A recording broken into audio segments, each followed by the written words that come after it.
Post fertilization event की हम बात कर रहे थे, तो एक तो हमारे पास क्या बना है, जाइगोट बना है। दूसरा, जब सेकेंडरी जो फर्टिलाइजेशन हुआ था उससे हमें क्या मिला था, एंडोस्पर्म मिला था, जो कि 3N स्ट्रक्चर थी। ठीक है, तो एंडोस्पर्म का फॉर्मेशन होता है, जाइगोट का फॉर्मेशन होता है। जाइगोट जो है वो डेवलपिंग स्टेज में होता है और इस तरीके से एम्ब्रियो का फॉर्मेशन करता है। Endosperm, primary endosperm cell divides many times to form triploid endosperm tissue having reserve food materials। और जो 3N हमारे पास जो सेल बनी थी वो जो है बहुत बार डिवाइड हो जाएगी और इस तरीके से हमारे जो एंडोस्पर्म है वो एक इस तरीके का मटेरियल में कन्वर्ट हो जाएगा जो कि फूड को रिजर्व करता हो। एंडोस्पर्म जो है क्यों ज़रूरी है, क्योंकि ये ग्रोइंग एम्ब्रियो है उसको फूड प्रोवाइड करने का काम करता है। Endosperm, what is endosperm? Endosperm जो है वो डबल फर्टिलाइजेशन के बाद में बने हुए स्ट्रक्चर होती है जो कि 3N होती है। कैसी होती है?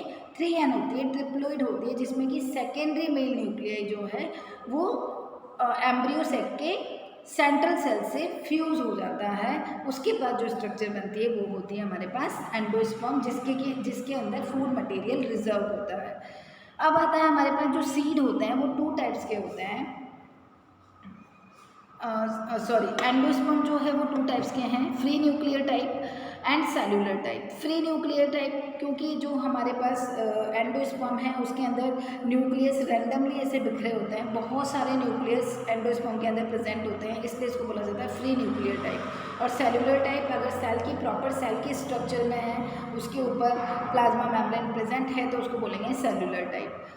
अगर न्यूक्लियस के ऊपर न्यूक्लियर मेम्ब्रेन प्रेजेंट है तो उसको बोलेंगे, और सेल मेम्ब्रेन प्रेजेंट है तो उसको बोलेंगे सेलुलर टाइप। अब आता है हमारे पास सीड। सीड जो है वो 2 टाइप्स के हैं, non albuminous and albuminous. Non albuminous and albuminous. Non albuminous जो हमारे पास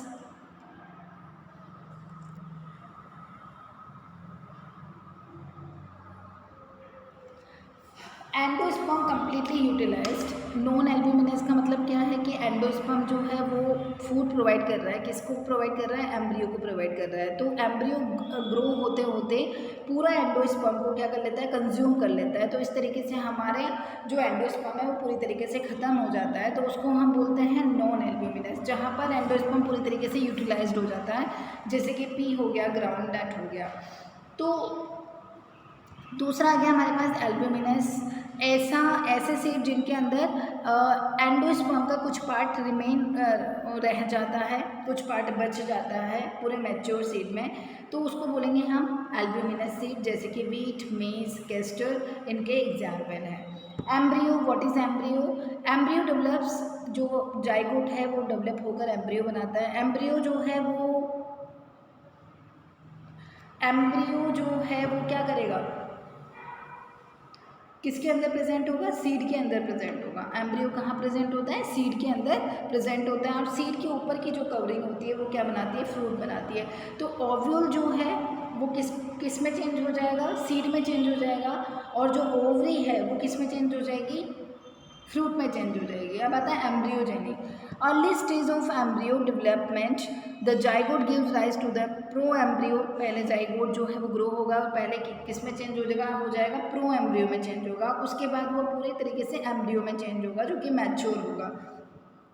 एम्ब्रियो जो है वो बना होता है, अगर एम्ब्रियो के स्ट्रक्चर अगर हम देखें तो एम्ब्रियोनल एक्सिस होती है, कॉटिलिडन्स होते हैं, प्लूमूल्स होते हैं और रेडिकल्स होते हैं। ठीक है, ये एम्ब्रियो की स्ट्रक्चर होती है। अगर आपने देखा हो आपके घर में, अगर आपने जो ग्राम होता है, चना होता है, उसको भिगोया हो तो जब वो जर्मिनेट हो जाता है तो कुछ इस तरीके की स्ट्रक्चर बनती है। एक तो कुछ इस तरीके की स्ट्रक्चर ऊपर निकलती है और जब इस तरीके की स्ट्रक्चर नीचे निकलती है। ठीक है, तो ये चना है, जो कि ये जो है ये क्या बनाएगा? प्लूमूल।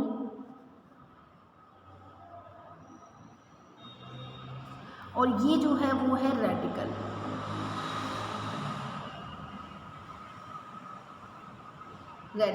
और ये जो है वो हमारे पास है एम्ब्रियोनल एक्सेस। ठीक है, तो जो प्ल्यूमोल होता है वो एयरी पार्ट बनाएगा किसी भी प्लांट का, लाइक स्टेम का, लीफ का, फ्लावर का, इन सब का, ब्रांचेस का, इन सब का फॉर्मेशन करेगा आगे जाके, और रेडिकल्स जो हैं वो रूट का फॉर्मेशन करेगी। ठीक है, तो इस तरीके से एम्ब्रियो में ये स्ट्रक्चर प्रेजेंट होती है। मोनोकोटिलिडन सीड, उसके बाद आता है हमारे पास मोनोकोटिलिडन सीड। ऐसे सीड जिनमें एक ही कोटिलिडन प्रेजेंट होता है उसको हम बोलते हैं मोनोकोटिलिडन सीड। मोनोकोटिलिडन सीड जिसको टू पार्ट्स में, जिसके सीड को इक्वल टू हाउस में डिवाइड नहीं किया जा सके उसको बोलते हैं मोनोकोट। ठीक है, और जिसको इक्वल टू पार्ट्स में डिवाइड किया जा सके उसको बोलते हैं डाइकोट। जैसे कि चने को आप टू पार्ट्स में डिवाइड कर सकते हो, राजमा को कर सकते हो, पर गेहूं को नहीं कर सकते। तो वीट जो है वो मोनोकोटिलिडन सीड है, जबकि जो ग्रैम है वो है डाइकोटिलिडन सीड। कोटिलिडन जो ऊपर की कोटिलिडन जहाँ पर फूड मटेरियल रिजर्व होता है, जिसको इसके टेलुम भी बोलते हैं हम। कोलेराइजा जो है ये रूट की प्रोटेक्टिंग स्ट्रक्चर होती है जो कि रूट कैप बनाती है। ठीक है, तो यहाँ पर दो तरीके के एम्ब्रियो आपको दिए गए हैं, दो तरीके के एम्ब्रियो हैं यहाँ पर, ये देख लीजिए। एक तो है हमारे पास डाइकोट सीड और एक है हमारे पास मोनोकोट सीड। अगर मैं डाइकोट सीड की बात करूँ तो दिस इज़ डाइकोट सीड, ये देख लीजिए। तो यहाँ पर दो आपको कोटिलिडन नज़र आ रहे हैं, 1 एंड ये 2। ठीक है, ये दो कोटिलिडन आपको प्रेजेंट आ रहे हैं, नज़र आ रहे हैं। उसके ऊपर, इन कोटिलिडन के ऊपर एक कवरिंग होती है जो छिलका जिसको हम बोलते हैं, उसको हम बोलते हैं हाइपोकोटाइल। उसके बाद आता है जो हमारे पास एम्ब्रियो होता है। प्ल्यूमोल क्या होता है वो मैंने आपको बता दिया। प्ल्यूमोल जो कि एरी पार्ट बनाएगा किसी भी प्लांट का। जो हमारे पास रेडिकल है जो ये रूट बनाएगा, और जो नीचे वाला पार्ट आपको दिखाई दे रहा है इट इज़ रूट कैप। जब रूट जो है वो ग्रेविटेशन की तरफ जब मूव करती है तो सॉइल और रूट के बीच में फ्रिक्शन होता है, इस वजह से जो रूट है वो डैमेज हो सकती है।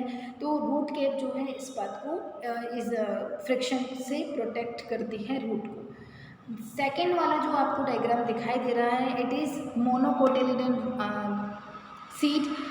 मोनोकोटिलिडन सीड का एम्ब्रियो है ये। यहाँ पर एक ही अपने पास कोटिलिडन प्रेजेंट होता है, तो आपको यहाँ पर ये पूरा का पूरा जो पार्ट है, ये वाला पार्ट, ठीक है, ये कोटिलिडन है जो जिसको कि हम इसको टेलम भी बोलते हैं। उसके बाद हमारे पास ये सिलोप्टाइल है, सूट अपेक्स है। सिलोप्टाइल, सूट अपेक्स ये एरी पार्टी बनाएंगे। एपीब्लास्ट आउटर कवरिंग जो है वो एपीब्लास्ट है। फिर उसके बाद रेडिकल सेम चीज़ है, रूट कैप सेम चीज़ है, और कोलेराइजा जो कि रूट थ्रेड लाइक रूट बनाती है।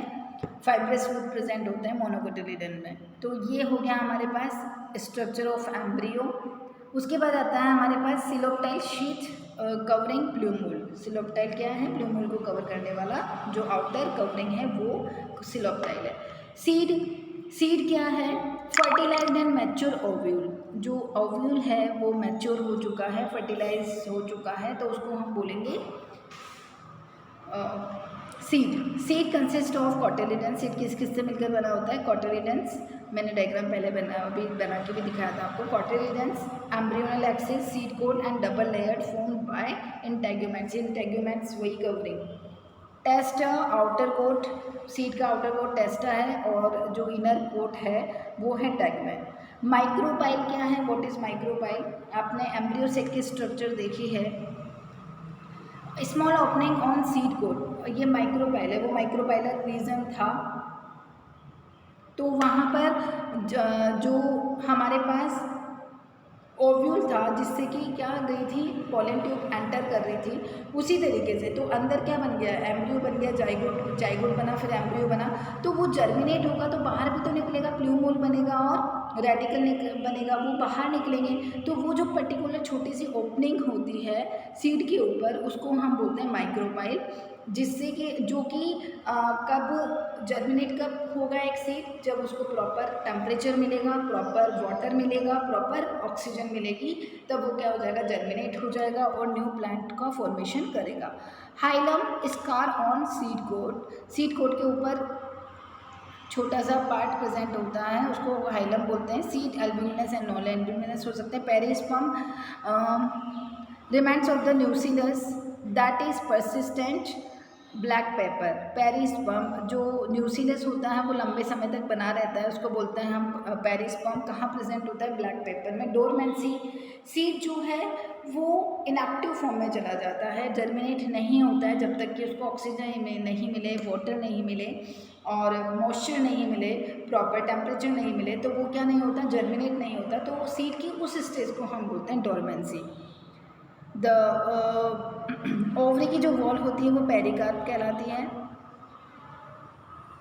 जो कि फ्रूट की आउटर कवरिंग भी होती है। एपोमिक्सिस का मतलब क्या है? असेक्सुअल रिप्रोडक्शन है, जिसमें बिना फर्टिलाइजेशन के सीड और फ्रूट का डेवलपमेंट होता है, दैट इज एपोमिक्सिस। और इस तरीके की सीड को हम बोलते हैं एपोमेटिक सीड। डिप्लॉयड सेल मतलब कोई सी भी मान लो ओव्यूल की कुछ कोई सी भी सेल है, न्यूसीलस की सेल है, तो उसने बिना फर्टिलाइजेशन के क्या बना दिया? एम्ब्रियो बना दिया। ठीक है, तो वो भी एक क्या है?